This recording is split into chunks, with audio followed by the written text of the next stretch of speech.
अपने शिव गुरु के चरणों में प्रणाम। अपने साहब भैया दीदी माँ के चरणों में प्रणाम। आप सभी गुरु भाई गुरु बहनों के चरणों में प्रणाम। मेरा प्रणाम अपने अपने चरणों में स्वीकार करें। एक गांव में एक औरत रहती थी। वो औरत बहुत दुखी और परेशान थी।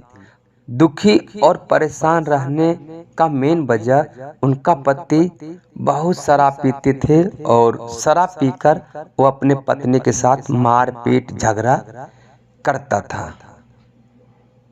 इस वजह से वो उसकी पत्नी बहुत दुखी रहती थी। तो उनकी पत्नी को दो चार स्त्री गुरु बहना बताई कि दीदी आपका पति इतना शराब पीते हैं, आपके साथ इतना मारपीट करते हैं, चलिए ना इस गांव में एक महात्मा आए हैं, वो त्रिकालदर्शी है। वो किसी को देखकर उसका कष्ट का निवारण बता देते हैं और उस दिन से वो सुखी हो जाती है। ये औरत तो पहले से बहुत दुखी थी, इनका पति शराब पीना मारपीट करना। वो गए महात्मा के पास। उस समय महात्मा जी का कथा चल रहा था। जब कथा का समाप्ति हुआ तो ये औरत महात्मा के पास गई और रोने लगी। महात्मा बोले, बेटी क्या हुआ? बोला, बाबा मैं बहुत दुखियारी हूँ। हमारा पति शराब पी के हमारे साथ बहुत मारपीट करता है, बहुत कलह करता है। जीने की चाहत नहीं रही बाबा, मुझे कोई उपाय बताइए ताकि हमारा पति में कुछ परिवर्तन, कुछ बदलाव हो जाए। महात्मा बोले, बेटी तुम्हारा पति तुम्हें रोटी खिलाते हैं? बोला, हाँ बाबा रोटी तो खिलाते हैं। बोला, बेटी फिर तुम जाओ। उस औरत को बहुत बुरा लगा कि महात्मा ने कोई उपाय नहीं बताया, सिर्फ पूछा रोटी खिलाते हो, आपस भेज दिए। फिर आए अगले दिन, फिर उनके पति मारपीट कलह झगड़ा। फिर वो महात्मा के पास गए और फिर से महात्मा के पास जाकर रोने लगे, अपना दुखड़ा सुनाने लगे। बाबा कोई मंत्र, कोई उपाय, कोई विधि बताइए ना कि हमारा पति सुधर जाए, हमसे प्यार करे, हमें मारपीट ना करे। बहुत हमारे साथ कलह करता है बाबा, जीने की चाहत नहीं रही। बाबा फिर से वही सवाल, बेटी तुम्हारा पति तुम्हें रोटी खिलाते हैं?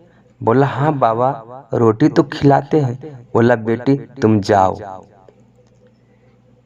अब औरत को गुस्सा आ गया और बोली, बाबा इसका क्या मतलब है? हमारा पति हमें रोटी खिलाता है तो क्या हमें जान से मार देगा, हम इतना मारेगा? बाबा हम आपके पास आए हैं, कुछ उपाय बताइए कि आखिर हमारा पति कैसे सुधरेगा। ये हमें इतना क्यों मारता है, क्या मैं सब दिन इनका मार खाती रहूं?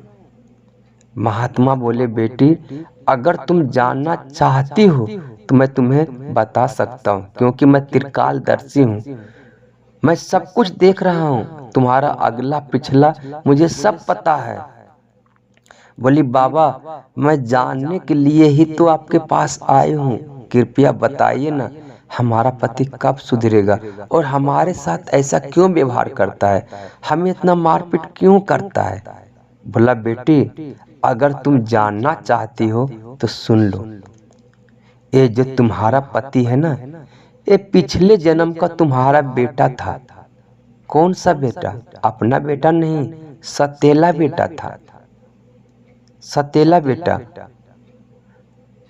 तुम दूसरी विवाह करके आई थी और तुम्हारी जेठानी को एक लड़का था, बेचारी मर गई थी और उस लड़के का पिता तुमसे शादी किया और तुम इस बच्चे को बहुत मारती थी, बहुत मारती थी, इतना मारती थी बच्चा रोता था, चिल्लाता था कि माँ छोड़ दो मुझे, माँ मुझे माफ कर दो। अब बिना वजह का, बिना गलती का तुम मारती थी, क्यों? क्योंकि ये सतेला बेटा है और उसे तुम खाना भी नहीं देती थी। 5-5 दिन, हफ्ता हफ्ता दिन तुम उसे भूखे रखती थी। बेचारा रोता था, चिल्लाता था, माँ एक रोटी दे दो, माँ एक रोटी दे दो, लेकिन तुम्हें दया नहीं आता था। बेटी, वही लड़का इस जन्म में तुम्हारा पति बना है और अपना बदला तुमसे ले रहा है।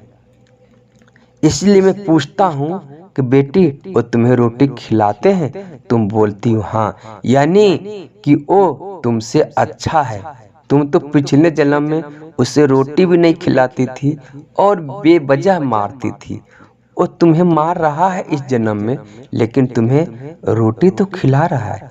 अब उस औरत को सब कुछ समझ में आ गया। उस दिन से उसका पति जितना मारपीट करे, जितना कलह करे, जितना झगड़ा करे, बेचारी रो लेती थी, लेकिन किसी के पास शिकायत नहीं करती थी। क्यों? क्योंकि उन्हें पता चल चुका था, ये जो मैं पेड़ लगाया हूँ उसी का मैं फल खा रहा हूँ। तो हम सबको इतना ध्यान देना चाहिए कि अगर हम किसी के साथ अच्छा नहीं कर सकते हैं तो बुरा भी मत कीजिए, बुरा भी करने की कोशिश मत करें, क्योंकि ये ब्याज सहित मिलेगा और आप सह नहीं पाओगे, है ना। तो इस बात को ध्यान दें कि अगर आप किसी का मदद नहीं कर सकते हैं तो मत करो, लेकिन किसी का अनादर मत करो, किसी को ठुकराओ मत, किसी को देखकर हंसो मत, किसी को बेवजह सताओ मत। और एक चर्चा कैसा लगा सभी गुरु भाई गुरु बहना जरूर बताएं। आप सभी को मेरा फिर से प्रणाम।